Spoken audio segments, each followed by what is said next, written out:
ਦੁੱਧ ਇੱਕ ਤਾਂ ਚਲੋ ਮਾਲ ਡੰਗਰ ਦਾ ਆਪਾਂ ਦੁੱਧ ਦੇ ਹਿਸਾਬ ਨਾਲ ਗੱਲ ਕੀਤੀ। ਹਾਂਜੀ, ਕੋਈ ਡੇਅਰੀ ਦਾ ਕੰਮ ਇਸ ਤਰ੍ਹਾਂ, ਡੇਅਰੀ ਦਾ ਕੰਮ। ਹਾਂਜੀ, ਇਸ ਤੋਂ ਇਲਾਵਾ ਮਾਲ ਤੋਂ ਕਿਸ ਤਰ੍ਹਾਂ? ਉਹ ਇਸ ਤਰ੍ਹਾਂ ਮਾਲ ਤੋਂ ਮੁਨਾਫਾ ਲੈਣਾ ਚਾਹੁੰਦੇ ਨੇ ਤੁਸੀਂ, ਛੋਟੇ ਜਾਨਵਰ ਰੱਖੋ ਤੇ ਤੁਹਾਡੇ ਪੈਸੇ ਥੋੜੇ ਲੱਗਣਗੇ ਤੇ ਪੀਰੀਅਡ ਲੰਬਾ ਹੋਵੇਗਾ। ਅੱਛਾ, ਵੀ 10 ਲੱਖ ਦੇ ਤੁਸੀਂ ਜਾਨਵਰ ਲਿਆ ਸੋ ਤੇ ਉਹ ਤੁਸੀਂ 30 35 ਜਾਂ 50 ਹਜ਼ਾਰ ਦੇ ਲਿਆ ਸੋ ਤੇ ਤੁਹਾਨੂੰ 20 ਜਾਨਵਰ ਮਿਲ ਜਾਸਨ। ਮਤਲਬ ਕੋਈ 6 ਮਹੀਨੇ ਦੇ 6 ਮਹੀਨੇ 7 ਮਹੀਨਿਆਂ ਦੀ ਇਕੱਠੀਆਂ ਮਿਲ ਜਾਸਨ, 50 ਹਜ਼ਾਰ ਦੇ ਮਿਲ ਜਾਸਨ ਮਨ ਸਵੇ ਦੀਆਂ। ਉਹ ਤੁਹਾਨੂੰ ਜਿਹੜਾ ਨਾ ਉਹ 2 ਸਾਲ 2.5 ਸਾਲ ਸਾਹਮਣੇ ਪੈਸੇ ਤਿਆਰ ਹੋ ਜਾਸਨ। ਠੀਕ, ਉਹ ਤੁਹਾਡੀ ਪ੍ਰਾਫਿਟ ਇਹ ਹੈ ਵੀ ਤੁਹਾਡੇ ਕੋਲ ਪੈਸੇ ਹੀ ਥੋੜੇ ਨੇ 10 ਲੱਖ, ਤੁਸੀਂ ਆਰਾਮ ਨਾਲ ਉਹ 20 ਲਿਆ ਤੇ ਛੱਡ ਦੇਣ, ਤੁਹਾਡਾ ਵਿਹੜਾ ਭਰਾ ਗਿਆ, ਤੁਸੀਂ ਉਹਨਾਂ ਦੀ ਖਿਦਮਤ ਕੀਤੀ ਰੱਖੇ, ਪਿੱਠੇ ਬੀਜੀ ਰੱਖੇ, ਖਵਾਈ ਰੱਖੇ, ਬਜਾਏ ਸਾਲ ਬਾਅਦ ਵੇਚ ਸੈਂ ਤੇ ਹੋਰ ਲਿਆ ਸੈਂ। ਉਹ 2 ਸਾਲਾਂ ਬਾਅਦ 2.5 ਸਾਲਾਂ ਬਾਅਦ ਇੱਕੋ ਵਾਰੀ ਤਿਆਰ ਹੋ ਗਏ, ਪੈਸੇ ਵੀ ਥੋੜੇ ਲੱਗੇ। ਠੀਕ ਹੈ। ਜੇ ਤੁਸੀਂ ਜ਼ਿਆਦਾ ਪੈਸੇ ਵਾਲੇ ਜੇ ਤੇ ਫਿਰ ਤੁਸੀਂ ਜੋਟੀਆਂ ਪੁਜਾਤ ਲਵੋ, ਜਿਹੜੀਆਂ ਇਨਸ਼ਾਅੱਲਾ ਤਾਲਾ ਆਉਂਦੇ ਇਸ ਮੌਸਮ ਵਿੱਚ ਲਵੋ। ਇਸ ਮੌਸਮ ਵਿੱਚ ਜਿਹੜਾ ਹੈ ਤੁਸੀਂ ਜਿਹੜਾ ਹੈ ਗਰਮੀ ਸ਼ੁਰੂ ਹੋ ਰਹੀ ਹੋਵੇ, ਹਾਂਜੀ, ਤਾਂ ਉਦੋਂ ਲੈ ਲਓ।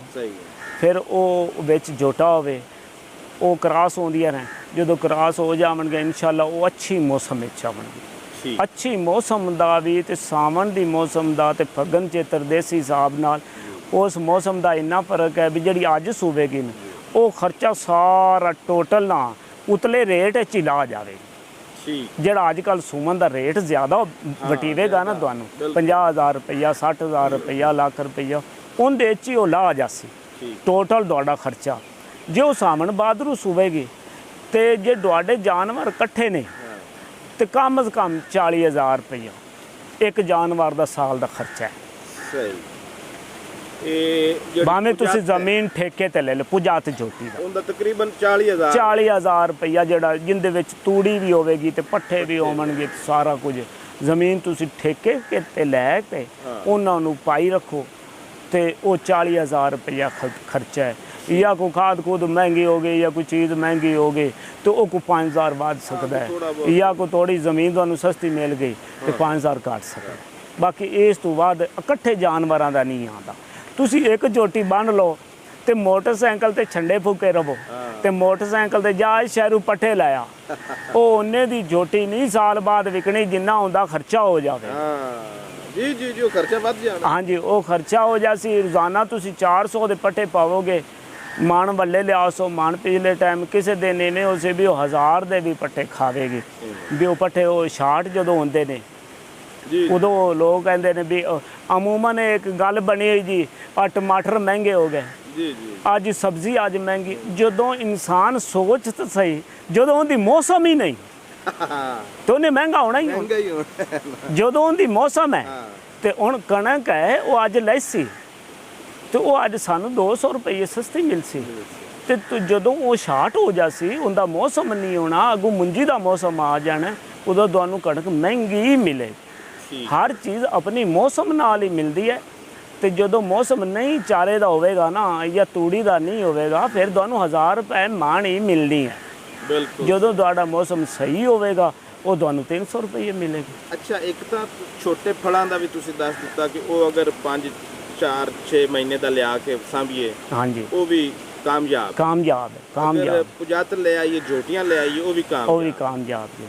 ਤੀਜਾ ਪਛੜਾਂ ਦਾ, ਇਹਨਾਂ ਖਾਂਗੜਾਂ ਦਾ ਜੀ ਜਿਹੜਾ ਤਜਰਬਾ ਸਾਨੂੰ ਹੈ, ਖਾਂਗੜ ਤੁਸੀਂ ਲਾਹੌਰ ਚਲੇ ਗਏ, ਕਿਸੇ ਮੰਡੀ ਚਲੇ ਗਏ, ਅਸਲ ਵਿੱਚ ਇਹ ਤੁਸੀਂ ਵੇਖੋ ਵੀ ਖਾਂਗੜ ਜਿਹੜਾ ਮਾਲਕ ਵੇਚਦਾ ਹੈ ਪਹਿਲੇ ਸਟਾਰਟ ਤੋਂ, ਉਹਨੂੰ ਵੀ ਤਾਂ ਇਸ ਗੱਲ ਦਾ ਇਲਮ ਹੈ ਨਾ ਵੀ ਮੈਂ ਇਹ ਮੇਰੀ ਮੱਝ ਹੈ 3 ਲੱਖ ਦੀ ਤੇ ਮੈਂ 85,000 ਦੀ ਕਿਉਂ ਵੇਚਦਾ ਪਿਆ। ਜ਼ਰੂਰਤ ਵਾਲਾ ਬੰਦਾ ਜਿਹੜਾ ਵੇਚਦਾ ਹੈ ਉਹ ਇਹ ਵੇਚਦਾ ਜੇ 100 ਮੱਝ ਹੋਵੇਗੀ ਨਾ तो 100 ਚ ਇੱਕ ਹੋਵੇਗੀ ਸਹੀ ਜਿੰਨੇ ਬੱਚੇ ਦੀ ਸ਼ਾਦੀ ਕਰਨੀ ਹੈ ਜਾਂ ਜਿਸੇ ਦੀ ਮਜਬੂਰੀ ਹੈ ਉਹ ਆਂਦਾ ਵੀ ਚਲੋ ਖਾਂਗੜ ਵੇਚ ਦਿਓ। ਜਾਂ ਕੁਝ ਚੰਦ ਲੋਕ ਜਿਹੜੇ ਨੇ ਗੁੱਜਰ ਹਜ਼ਰਾਤ ਫਾਰਮਾਂ ਦੇ ਵਿੱਚ ਮੱਝਾਂ ਲਿਆਰੀਆਂ ਲੈ ਜਾਂਦੇ ਨੇ ਉਹ ਖਾਂਗੜਾਂ ਵਾਪਸ ਕਰਦੇ ਨੇ। ਉਹ ਵੀ ਇੰਨੇ ਸਿਆਣੇ ਹੈਗੇ ਨੇ ਵੀ ਜਿੰਦਾ ਕੋਈ ਥਣ ਮਾਰਾ ਹੋਇਆ ਸੀ ਜਾਂ ਥਾਣੇ ਦੁੱਧ ਗਾਟ ਹੋਣਾ ਉਹ ਖਾਂਗੜ ਬਣਾ ਕੇ ਉਹ ਦੇ ਦਿੰਦੇ ਨੇ। ਸਹੀ। ਉਹ ਚੰਦ ਇੱਕ ਮੱਝਾਂ ਤੁਹਾਨੂੰ ਅੱਛੀਆਂ ਮਿਲਣਗੀਆਂ ਜਿਹੜੀਆਂ ਤੁਸੀਂ ਚੋ ਕੇ ਜਿਨ੍ਹਾਂ ਦੇ ਥਣ ਬਰਾਬਰ ਹੋਣਗੇ, ਸਿੰਘ ਵੀ ਸੋਹਣੇ ਹੋਣਗੇ, ਉਹ ਤੁਹਾਨੂੰ ਮਿਲਣਗੀਆਂ, ਨਹੀਂ ਤਾਂ ਉਹ ਵਰਨਾ ਨਹੀਂ ਮਿਲਣੀਆਂ। ਸਾਲ ਬਾਅਦ ਜਦੋਂ ਤਿਆਰ ਕਰਸੋ ਨਾ, ਉਹ ਜੇ ਕਿਸੇ ਦਾ ਇੱਕ ਥਣ ਕਮਜ਼ੋਰ ਹੋ ਗਿਆ, ਤੁਹਾਡੀ ਸਾਂਭ ਤਾਂ ਸਾਰੀ ਉਧਰ ਹੀ ਚਲੀ ਗਈ। ਉਹਨੇ ਰੇਟ ਨਾ ਉਹਨੇ ਘਾਟ ਵਿਕਣੀ। ਜੋਟੀ ਦਾ ਇਸ ਗੱਲੋਂ ਵੱਧ ਹੈ ਵੀ ਜੋਟੀ ਤੁਸੀਂ ਪੁਜਾ ਤਾਂ ਲਵੋ ਨਾ, ਹੋ ਸਕੇ ਰੱਬ ਉਹਨੂੰ ਬਾਗ ਲਾਤਾ ਤੇ ਉਹ 5 ਲੱਖ ਦੀ ਵੀ ਵਿਕ ਸਕਦੀ ਹੈ। ਨਹੀਂ ਤਾਂ ਆਮ ਰੂਟੀਨ ਨਾਲ ਜਿਹੜੀ ਤੁਸੀਂ 1.25 ਲੱਖ ਦੀ ਲਈ ਹੈ ਤੇ ਉਹ 2.5 ਲੱਖ ਦੀ ਤੇ ਇਨਸ਼ਾਅੱਲਾ ਵੇਖੀ ਜਾਣੀ ਹੈ। ਉਹ ਤਾਂ ਆਮ ਇੱਕ ਤੁਹਾਡੀ ਰੂਟੀਨ ਹੈ। ਖੁਦਾ ਨਾ ਖਾਸਤਾ ਕੋਈ ਡੰਗਰ ਇਸ ਤਰ੍ਹਾਂ ਦੇ ਹੋ ਜਾਂਦੇ ਨੇ ਜਿਹੜੇ ਨਹੀਂ ਰਹਿੰਦੇ, ਤੇ ਤੁਸੀਂ ਉਹਦਾ ਇੰਤਜ਼ਾਰ ਨਾ ਕਰੋ। ਜਿੱਡੀ ਵੇਚੋਗੇ ਗੋਸ਼ਤ ਦੇ ਰੇਟ ਤੇ ਉਨੀ ਤੁਹਾਨੂੰ ਅੱਗੋਂ ਮਿਲਦੀ ਹੈ, ਤੇ ਤੁਸੀਂ ਉਹਨੂੰ ਇੰਤਜ਼ਾਰ ਕਰਨ ਦੀ ਤੇ ਸਾਲ ਉਡੀਕਣ ਦੀ ਕਿਹੜੀ ਜ਼ਰੂਰਤ ਹੈ। ਤੁਸੀਂ ਉਹ ਜਲਦੀ ਨਾਲ ਵੇਚ ਦਿਓ ਉਹਨੇ ਰੇਟ ਦੀ ਗੋਸ਼ਤ ਦੇ ਹਿਸਾਬ ਨਾਲ, ਤੇ ਫਿਰ ਤੁਸੀਂ ਹੋਰ ਲੈ ਲਓ ਉਹਦੀ ਜਗ੍ਹਾ ਤੇ ਪਾਲ। ਵੀ ਸਾਲ ਉਡੀਕ ਤੇ ਉਹਨੂੰ ਚਾਰਾ ਪਾ ਕੇ 10 ਵਿੱਚੋਂ ਰਹਿ ਗਈਆਂ ਨੇ, ਉਹ ਮਹਿਸੂਸ ਤਾਂ ਉਹ ਨਾਲ ਦੀਆਂ ਨਿੱਤਰ ਪਈਆਂ ਨੇ, ਉਹ ਆਪਣੇ ਨਸੀਬਾਂ ਨਾਲ ਨਹੀਂ ਰਲਦੀਆਂ ਪਈਆਂ। ਚਲੋ ਉਹਨਾਂ ਨੂੰ ਵੇਚੋ ਤਾਂ ਹੋਰ ਪਾ ਲਓ। ਜਦੋਂ ਉਹ ਸੂਮਣ ਗਿਆ ਨਾ ਤੇ ਉਹ ਤੁਹਾਡੇ ਨਾਲ ਉਹ ਵੀ ਤਿਆਰ ਹੋ ਜਾਣਗੇ, ਪਿਛਲੀਆਂ ਵੀ ਨਾਲ ਤਿਆਰ ਹੋ ਜਾਵਣ। ਗਾਈ ਦੇਸੀ ਗਾਂ ਠੀਕ ਹੈ ਜਾਂ ਮੈਂ ਠੀਕ ਹੈ? ਜਿਹੜੀ ਆਪਣੀ ਨੀਲੀ ਦੀ ਮੈਂ, ਜਿਹੜੀ ਆਮ ਰੂਟੀਨ ਨਾਲ ਅੱਛੀ ਮੈਂ ਹੈ ਨਾ, ਉਹ ਵੀ 5-6 ਕਿਲੋ ਦੁੱਧ ਦਿੰਦੀ ਹੈ।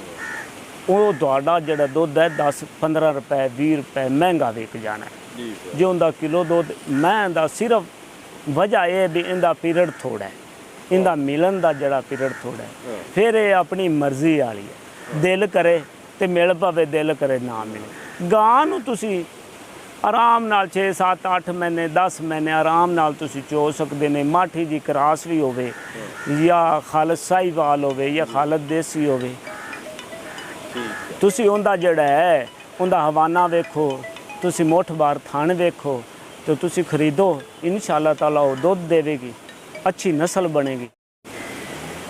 ਜੀ ਕਈ ਲੋਕ ਕੱਟਿਆਂ ਦਾ ਵੀ ਬਿਜ਼ਨਸ ਕਰਦੇ ਨੇ। ਕੱਟਿਆਂ ਦਾ ਮਾਸ਼ਾਅੱਲਾ ਬਿਜ਼ਨਸ ਕੱਟਿਆਂ ਦਾ ਵੀ ਹੈ, ਕੱਟਿਆਂ ਦਾ ਵੀ ਬਿਜ਼ਨਸ ਅੱਛਾ ਹੈ। ਕੱਟਾ ਜਿਹੜੇ ਬੰਦੇ ਦੇ ਨਾਲ ਨਹਿਰ ਨਹੀਂ ਜਾਂ ਅੱਛੇ ਤਲਾਬ ਨਹੀਂ, ਉਹਨੂੰ ਗਰਮੀ ਦੇ ਵਿੱਚ ਕੱਟੇ ਨਹੀਂ ਰੱਖਣੇ ਚਾਹੀਦੇ। ਕੱਟੇ ਵਜ਼ਨ ਘੱਟ ਕਰਦੇ ਨੇ, ਉਹਨਾਂ ਦੀ ਚਮੜੀਆਂ ਸੁੱਕ ਜਾਂਦੀਆਂ ਨੇ, ਉਹ ਕਮਜ਼ੋਰ ਹੋ ਜਾਂਦੇ। ਜਿੰਨਾ ਇਹ ਸਰਦੀ 'ਚ ਵੱਧਦਾ ਹੈ, ਸਰਦੀ 'ਚ ਵੀ ਪੱਠੇ ਤਾਂ ਪਾਣੇ ਨੇ, ਉਹਨਾਂ ਨੂੰ ਵੰਡਾ ਵੀ ਪਾਣਾ ਹੈ, ਸਭ ਕੁਝ ਕਰਨਾ ਹੈ। ਉਹਦਾ ਇਹ ਹੈ ਵੀ ਜੇ ਤੁਸੀਂ ਜੋਟੀ ਰੱਖੀ ਹੈ, ਜੋਟੀ 10 ਦਿਨ ਪੱਠੇ ਨਹੀਂ ਲਿੱਸੀ ਪੈ ਗਈ, ਪਰ ਉਹ ਅੱਲਾ ਕਿਤੇ ਆਸ ਤਾਂ ਹੋਈ ਹੈ, ਉਹ ਵੱਧ ਤਾਂ ਰਹੀ ਹੈ ਨਾ। ਜਿਹੜਾ ਹੈ ਨਾ ਗੋਸ਼ਤ ਵਾਲਾ ਮਾਲ, ਇਹਨੂੰ ਹਰ ਟਾਈਮ ਵਧਾਉਣਾ ਜ਼ਰੂਰੀ ਹੈ। ਬਿਲਕੁਲ। ਜਦੋਂ ਇਹ ਤੁਸੀਂ 10 ਦਿਨ ਇਹਨੂੰ ਨਾਗਾ ਕਰੋਗੇ ਤੇ ਇਹ ਲਿੱਸਾ ਪੈ ਜਾਸੀ, ਉਹ ਜਿਹੜਾ ਪਿਛਲੇ ਮਹੀਨੇ ਤੁਸੀਂ ਸਾਂਭਿਆ ਉਹ ਤੁਹਾਡਾ ਨਿਕਲ ਜਾਸੀ, ਉਹਦੇ 'ਚ ਤੁਹਾਨੂੰ ਕੋਈ ਫਾਇਦਾ ਨਹੀਂ। ਇਹਦਾ ਇਹ ਹੈ ਵੀ ਹਰ ਟਾਈਮ ਮੁਰਗੀਆਂ ਤਰ੍ਹਾਂ ਇਹਨੂੰ ਨਜ਼ਰ ਰੱਖਣੀ ਚਾਹੀਦੀ ਹੈ। ਹਰ ਟਾਈਮ ਮਤਵਾਜ਼ਨ ਖੁਰਾਕ ਇਹਦੀ ਸੋਹਣੀ ਖੁਰਾਕ ਇਹਨੂੰ ਪਵੇ ਵੀ ਇਹ ਵਜ਼ਨ ਬਣਾਵੇ। ਜਦੋਂ ਵਜ਼ਨ ਬਣਾਵੇਗਾ ਤੇ ਤੁਹਾਨੂੰ 4 ਆਨੇ ਆਵਣਗੇ, ਜੇ ਵਜ਼ਨ ਨਹੀਂ ਬਣਾਓਗੇ ਤੇ ਨਹੀਂ ਆਣੇ। ਤੇ ਜਿਹੜੇ ਵੱਡੇ ਜੋਟੀਆਂ ਜਾਟੀਆਂ ਦਾ ਜਾਂ ਕਟੀਆਂ ਦਾ ਸਿਸਟਮ ਹੈ, ਉਹ ਇੱਕ ਜਿਹੜਾ ਹੈ ਨਾ, ਉਹ ਇੱਕ ਸੋਨਾ ਹੈ। ਉਹ ਛੋਟਾ ਵੀ ਰਹਿ ਗਿਆ ਹੈ ਨਾ, ਤੇ ਤੁਹਾਨੂੰ ਕੁਛ ਨਾ ਕੁਛ ਦੇ ਜਾਵੇਗਾ, ਭਾਵੇਂ ਉਹ ਭੁੱਖਾ। ਇੱਕ ਮੇਰਾ ਦੋਸਤ ਆਉਂਦਾ ਯਾਰ ਭਾਵੇਂ ਭੁੱਖੀਆਂ ਖਲੀਆਂ ਰਵਣ ਤੇ 20 ਮਹੀਂ ਤਾਂ ਹੋਵਣ ਨਾ, ਉਹ ਜਦਾਂ ਵੀ ਨਿਤਰਸਣਾ, ਜਦਾਂ ਪੱਟੇ ਹੋ ਪਏ ਕੋਈ ਇਹ ਰਾਵੀ ਅੱਜ ਜਿਹੜਾ ਹੈਗਾ ਨੀਲੀ ਦਾ ਦਰਿਆ ਛੱਲਾ ਮਾਰੇਗਾ, 4 ਚੂਰ ਆਵਣ ਗਿਆ, ਉਹ ਮੁੜ 20 ਤਾਂ ਆਵਣ ਗਿਆ, ਵੇਚਾਂਗੇ, ਬਾਲਾਂ ਦੀ ਸ਼ਾਦੀਆਂ ਵੀ ਹੋ ਜਾਸਨ, ਸਾਰਾ ਕੰਮ ਹੋ ਜਾਸ। ਤੇ ਜੇ 2 ਰੱਖੀਆਂ ਹੋਈਆਂ ਤੇ ਮੋਟੀਆਂ ਹੀ ਹਨ, ਤੇ ਫਿਰ 2 ਨੂੰ ਕੀ ਕਰਾਂ, ਵੇਚਾਂਗੀ ਤੇ ਪੀਵਾਂਗੀ। ਵੀ ਇਹ ਜਾਨਵਰ ਮੁਹੱਬਤ ਵਾਲੇ ਤੇ ਜ਼ਿਆਦਾ ਹੋਵਣ ਤੇ ਅੱਛੇ ਰੱਖੇ ਹੋਵਣ ਤੇ ਖਿਆਲ ਕੀਤਾ ਜਾਵੇ। ਮਾੜੇ ਡੰਗਰ ਨੂੰ ਵੀ ਉਨੇ ਹੀ ਪੱਠੇ ਪਾਣੇ ਪੈਸੇ ਜਿੰਦੀ ਅੱਛੀ ਨਸਲ ਨਹੀਂ ਹੈ। ਤੇ ਜਿੰਦੀ ਅੱਛੀ ਨਸਲ ਹੈ ਉਹਨੂੰ ਤੁਸੀਂ ਜਦੋਂ ਪੱਠੇ ਪਾਸ ਹੋ, ਉਹ ਤੁਹਾਨੂੰ ਫਾਇਦਾ ਹੋ ਸੀ, ਅੱਛਾ ਮੁਲਾਜ਼ਮ ਹੋ ਸੀ, ਤੇ ਉਹ ਤੁਹਾਨੂੰ ਕਮਾ ਤੇ ਖਵਾਵੇਗਾ।